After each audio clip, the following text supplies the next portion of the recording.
Hello, good day. This is Verna Leda, and I am going to present my project on global life expectancy prediction using machine learning models. I will discuss my findings, how I implemented the model, and the results of my prediction analysis. So here we go.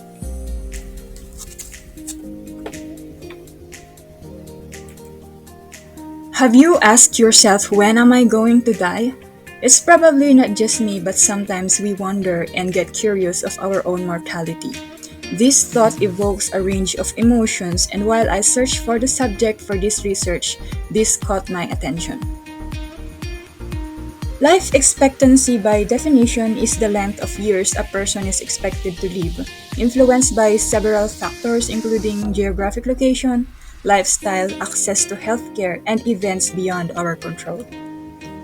More than the curiosity and for the academic purpose, I have found out that researching and predicting life expectancy is crucial for many informed decisions for personal, communities, and for the global scale. It aids on resource allocation, financial planning, lifestyle choices, and for setting targets towards improving health and outcomes of worldwide. After reading through existing literatures on life expectancy, I have found 7 data files containing relevant and reliable data, mostly from our worldindata.org. I processed and merged these files and came up with final data frame. It contains 3 decades of records with 6,786 entries and 16 columns including the target, ready for exploratory data analysis. But before that, the research aims to explore and answer the following questions: the life expectancy across the globe, and if the differences between gender and ethnicities affect it, how healthcare, life satisfaction, economy, and education relate to life expectancy, and if the trend change over time. This is the histogram of our target, and it can be seen that it follows the bell curve of normal distribution. The scatter plots of life expectancy between healthcare ranking, education index, and life satisfaction indicates positive linear relationship with data points that are more compact and bigger in size on 70 and above range. And furthermore, they are noticeably grouped according to continents. And interestingly, the record shows that women outlives men, and here the frequency of the female population is above the opposite gender. With the graphs, we can formulate that improved access to healthcare, life satisfaction, higher literacy rate, and better educational opportunities are positively correlated with longer life expectancies. Geographic factors may play a major role in life expectancy across the globe, and women tend to live longer than men.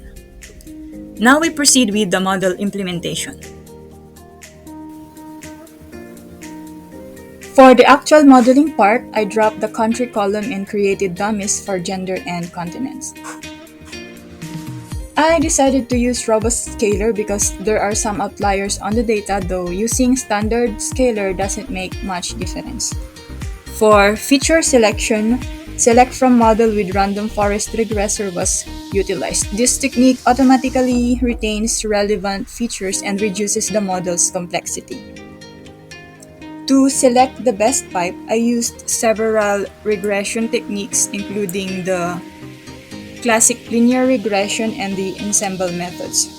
Regression is the ideal algorithm for predicting life expectancy because it is a continuous numeric variable.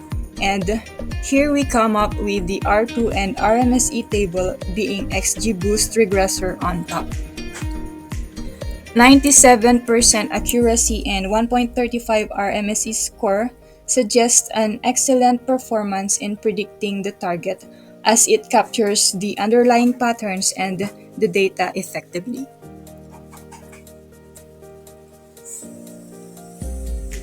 Now here for the actual prediction using the best model. The sharp trend illustrates a strong relationship between the actual values of the test data and the predicted values. This implies that the features and the data size were effective and sufficient. The data points are tightly packed on the 70 marks and above. This could be due to the fact that it is the average global life expectancy. There are few outliers that deviate, but majority are well predicted. To check if it would perform the same on out-of-sample data, I've used 234 records from year 1990. We can observe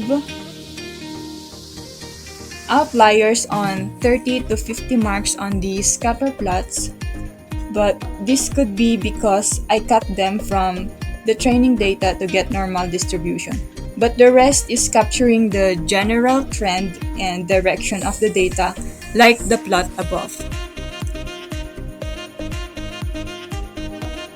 For experiment purposes, I repurposed the dataset to predict the income class using the GDP column with the same features. This classification using the income measure is an important tool used in international economics and development studies. I created a new column called Income Class using these conditions from World Bank. From the pipelines, we got decision tree as the best classifier with 99% accuracy. And using the best pipe, let's observe the confusion matrix. The confusion matrix reveals that the classifier demonstrates accurate predictions, particularly for class 0, 1, and 2, having a precision rate of 100%. However, it's noteworthy that there are instances where two records were categorized as class 2 instead of class 3. This discrepancy could be potentially attributed to the relatively smaller numbers of records with this class in the dataset. Same results can be perceived using out-of-sample data.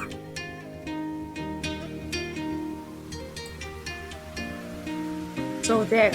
In this research, I can conclude that predicting life expectancy and income class is not only a matter of academic interest, but has significant practical implications that impact both individual lives and the well-being of the entire populations.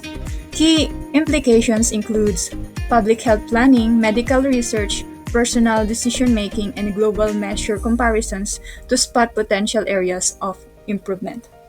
The most difficult part of this research for me is probably finding the right and reliable dataset to use, deciding which columns to retain, and adjusting parameters and data size to get higher prediction accuracy. Because at first, I was only getting 85% with cluttered outliers on the scatter plots, which doesn't look very good. Thank you so much, sir, for the fun and challenging course. God bless.